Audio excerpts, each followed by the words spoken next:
Welcome back to Cannabis Coast to Coast News. This is the C block or final section of our program this week. I'm Alaina Pinto. This is also the last reminder to download the PCM TV app. All you have to do is scan or point to your smartphone camera at the QR code on the screen, and it will take you right to our app. Or, you can just search it on Google Play or in the App Store. Just make sure you leave the space between PCM and TV. First up in the C block, we check in on Alabama with Jennifer Boozer. I'm Jennifer Boozer Stewart, reporting from Alabama for Cannabis Coast to Coast News. Everyone knows that Alabama's favorite pastime is football.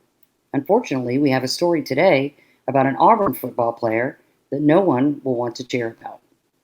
Auburn freshman tight end Hollis Davidson III was arrested in Georgia on a felony charge of possession of a Schedule I controlled substance. The arrest occurred on July 28th, one day before Auburn players reported to preseason camp. According to an Auburn spokesperson, Davidson has been suspended from the team for a violation of team rules. He was with the team at the beginning of a preseason camp, but limited in practice due to an injury. According to the arrest report, Davidson was found to be in possession of a THC vape and an unspecified amount of loose marijuana on June 19th. Davidson was contacted by the officer at the scene when he was found loitering at a closed business near a black golf cart. According to the report, Davidson placed an item inside the golf cart, and the officer reported smelling the odor of marijuana, constituting probable cause for a search. The vape was sent to a lab for testing and tested positive for Delta-9 concentrate of 1.42%, the report said. A warrant was issued for Davidson's arrest on July 26th. He was booked into the Fayette County Jail on July 28th, and bail was set at $5,000. Davidson was a four-star recruit in Auburn's 2025 signing class, joining Ryan Gee as one of two tight end signees. He becomes the third Auburn player to have been arrested in July, joining DJ Barber, who was arrested on marijuana trafficking charges, and Malcolm Simmons, who was arrested on charges unrelated to cannabis. I'm Jennifer Boozer Stewart, reporting from Alabama for Cannabis Coast to Coast News. I am Kimmie Cannabis from Canna Talk About It with the Oklahoma Cannabis Report for Cannabis Coast to Coast News. Oklahoma, the clock is now ticking. We have until November 4th to collect at least 173,000 valid signatures for State Bill 837, and we're aiming for 300,000 to make sure it lands on the 2026 ballot. This measure would legalize adult use cannabis in our state. From the 788 OGs who started this movement to rural dispensary owners, small town supporters, and big city businesses, the cannabis community is standing shoulder to shoulder. Volunteers are bundling packages, 30 sheets each, 9 signature lines per sheet, and fanning across Oklahoma. Every signature matters. Every sheet counts. The owner of the Far Side say they're confident that we will crush the numbers needed, but here's the truth. We can't do it without you. The team at ORCA, Oklahoma's for Responsible Cannabis Action, needs more volunteers, more boots on the ground, and yes, more donations to make this happen. You can step up at orca4ok.com. This isn't just about policy. It's about people. It's about watching strangers become teammates and communities unite around a plant that was always meant to bring us together. Right now, from the Panhandle to Tulsa, from Oklahoma City to the smallest rural towns, we are proving that unity is our strongest tool. So let's sign, let's volunteer, let's show up, and let's make adult use cannabis a reality in Oklahoma. I'm here for it. That's all for the Oklahoma Cannabis Report. Peace, love, and all that good stuff. This week in Reno, Nevada, there's a 2-day exposition focused on breaking the stigma in cannabis. In this case, it's also a celebration of women in the business who have developed into business leaders, researchers, and advocates for the wellness benefits of the plant. Brooke Westlake is the driving force behind the Women in Cannabis Expo, and she talked with our executive producer, Jimmy Young, about what attendees can expect. Thanks, Alaina. I'm so excited to welcome back Brooke Westlake to the pro cannabis media family and her first time appearance on Cannabis Coast to Coast News. She is the organizer and the person who put this whole Women in Cannabis Expo together after a few years off. She's back. And best of all, Brooke, you have a permanent location now for your event. That's a huge win for anybody who's running an event. We are so excited. We got picked up by the Reno Sparks Convention Center and they welcomed us with open arms. So now we have a permanent home every August. We have a convention center that we can grow with, and they are excited to have us there with them. Why not? You exude excitement wherever you go. So tell me what people can expect going to the Women in Cannabis Expo next week, right? Yeah, so what they can expect is now that we have a permanent home, we're able to build out our shows that are always going to be a 2-day event. We're always going to have 12 panel discussions. So 6 panels on one day, 6 panels on the next, 12 speakers, 6 speakers on one day, 6 speakers on the next. And then, of course, we end our show with our amazing annual Network Mixer Award ceremony. And this year, fun fact, we had the most nominations for women we've ever had. We had over 138 nominations of women in cannabis. We are giving out 66, yes, I said 66 awards for women in cannabis this year at our amazing networking award ceremony that we do. It's a 2-hour event. We have Senator Jackie Rosen's office coming. We have the Chamber of Commerce in cannabis coming, as well as the Reno Sparks Chamber of Commerce to do a traditional ribbon ceremony cutting. And then we also have a keynote speaker that will be there. And then we're giving out 66 awards. So we're very, very excited about that to recognize all these women and their hard work, acts of service in the cannabis space. And are women taking more of a leadership role in this industry right now? Yeah, it's interesting. Since I've been away and stepped back into the limelight, I have seen a massive shift, and we have some power houses of women that are taking on CEOs, CFOs, entrepreneurial new business roles. And the lineup of women that we have is absolutely incredible. We have some amazing award sponsors, Bebo. We have some great companies that have come to the table to just really highlight what we're doing. Beard Bros has said, hey, what do you need? We love you guys. We're so glad you're back. How can we support you? And so, yes, I have seen a shift. That is correct. There you go. And Beard Brothers is everywhere. They're good people, and I'm glad they're supporting you. Brooke Westlake, I wish you the best of luck with your Women in Cannabis Expo, and we look forward to more appearances of you on our Cannabis Coast to Coast news show. You know you're always welcome here. There's news out of Illinois this week that the state's Department of Commerce and Economic Opportunity will be releasing $40 million in funds available to help out some of the licensees who are struggling to survive. With more from that state, here's our Chicago clone guy, Mark Allen. What's up, everybody? I'm Mark Allen, the Chicago clone guy, reporting from just outside of Chicago, Illinois, for Cannabis Coast to Coast News. This is Bird. Thanks for tuning in. Interesting news out of Decatur, Illinois, which is kind of southwestern, actually central southwest Illinois. The whole public school system has made a new rule effective July 1st that any student that smells like marijuana, cannabis, has to call their parents, and their parents have to bring them a new set of clothes home. Or they have to go home and get a new set of clothes that don't smell like marijuana cannabis.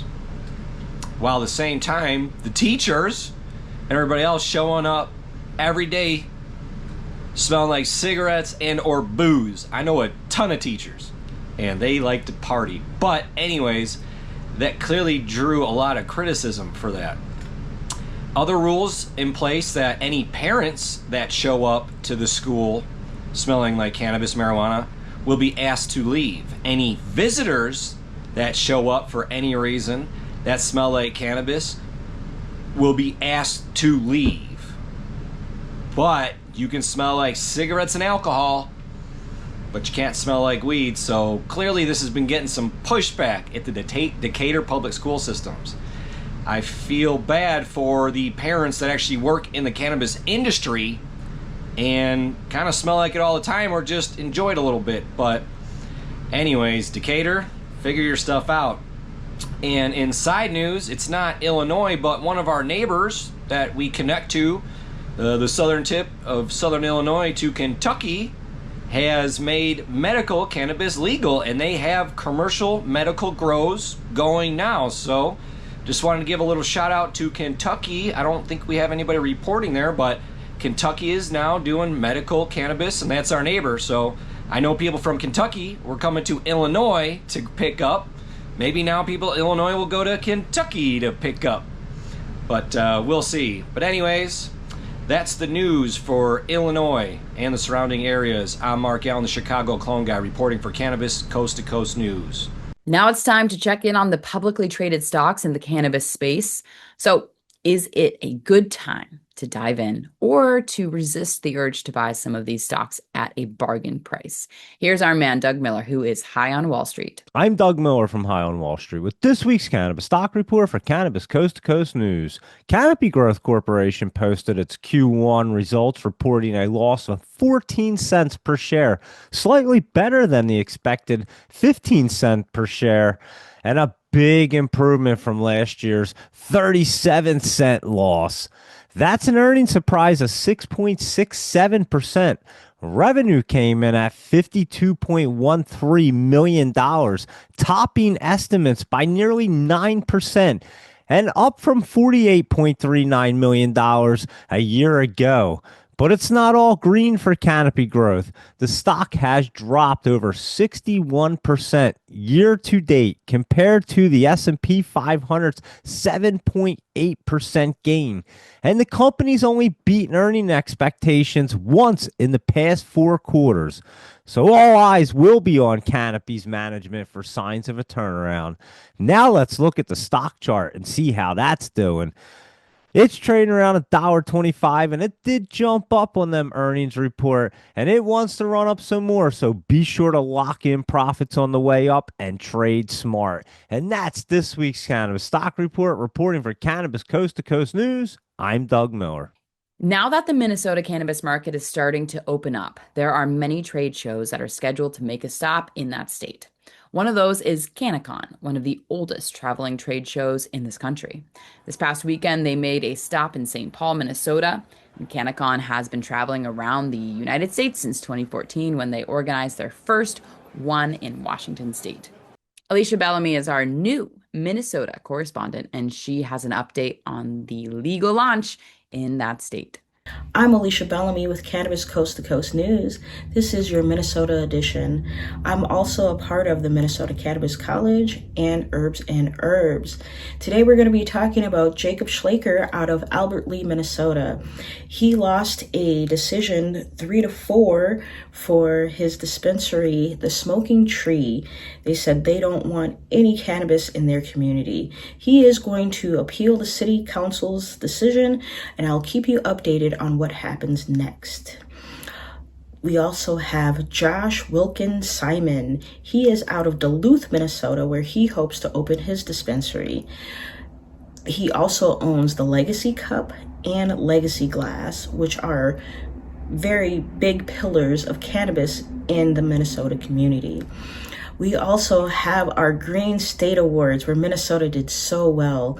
We got first place with Bloom Magazine for best publication. And we also want to give a big round of applause to Green Elevator, where they won best hemp beverage and also best gummy.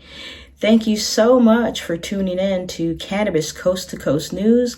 I am Alysha Bellamy. If you are looking for a weekend getaway to a location that is on the ocean and has a friendly cannabis culture, you might want to check out Atlantic City, New Jersey. They now have 2 social consumption lounges that are open for business. And Jill Goldsberry has more in her Garden State Cannabis Report. Bill Goldsberry here with Coast to Coast Cannabis News and WPCM TV with the New Jersey Report. I'm here to tell you about what's going on in cannabis this week. In New Jersey, we have the New Jersey Cannabis Regulatory Commission has decided that they're going to investigate the levels of mold and THCA in the current cannabis stock. Because they're finding that the levels are fishy. They want to know what's going on, so they've launched an investigation. Christopher Riggs, the acting director of the CRC, has said that they are going to start an investigation because the levels have gone up in the last few months, and they want to know why this is happening. In other news in Jersey cannabis, we have a first look at Sunny Tien, one of the latest cannabis lounges that opened in Atlantic City this past month. So take a look at that. You can see how people are sitting, what they're doing. You're allowed to actually smoke cannabis in the lounge with no problem. It's amazing, I know, in Atlantic City. And also, we have the opening of Lady L, a first look there. Lady L dispensary in Jersey City on the west side at 547 West Side Avenue. Very community-based dispensary, woman-owned. And they sell things like merch, like what I'm wearing right now, this really comfortable t-shirt. Thank you so much for the shirt. And they also sell gift ideas from companies that are woman-owned as well. And you can find the beautiful space located, as I said, on West Side Avenue. It's curated. The art has been commissioned by local artists. So next time you're in Jersey City, take a look at Lady L. And if you're in Atlantic City, check out Sunny Tien and let us know what you think. I'm Jill Goldsberry with Cannabis Coast to Coast News for WPCM TV. Thanks for watching. Kentucky and Ohio are two states that share a border separated by the Ohio River. Ohio's adult use program celebrated its 1-year anniversary of opening adult sales this past weekend.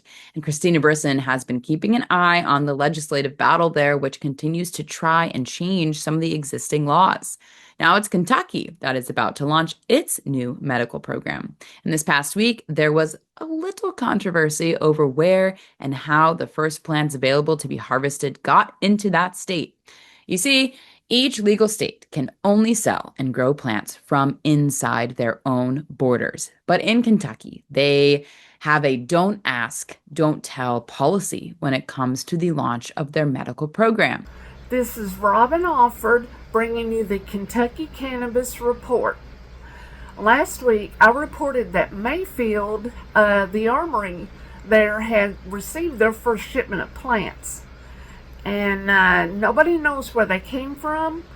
And Kentucky has a don't ask, don't tell policy. So they really can't ask where the plants came from. So nobody's saying. And the hemp farmers are a little upset about that because they said they could have gotten the product on the shelf a lot sooner than the October, November shelf date they're shooting for. And yeah, I can understand that, but you know, I looked through the regulations last night and hemp farmers are really not allowed to grow it for some reason. Everything for Kentucky, this is Robin Alford with the Cannabis Coast to Coast News. And finally, a sad note from the cannabis industry that lost two advocates with completely different backgrounds. One is 62-year-old Richard Lee, who is paralyzed for years, but still managed to be the founder of Oaksterdam University out of Oakland, California. That school is one of the premier educational institutions in the cannabis industry. And the other advocate is Major League Baseball Hall of Famer Ryne Sandberg. In 2021, he became a spokesperson and a brand ambassador for multi-state operator Verilife. The former Chicago Cubs All-Star was battling prostate cancer at the time.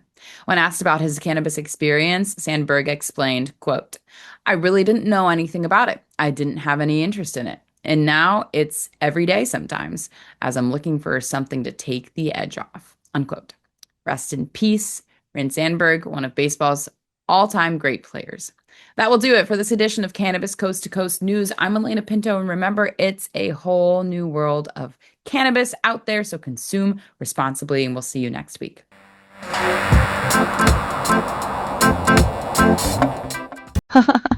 I think I messed up. Did you know there's a place that covers all the cannabis news you need? Pro Cannabis Media is now WPCM TV, your go-to website for things cannabis. WPCM TV is the CNBC of weed, bringing you the latest news you need. Amy Carter.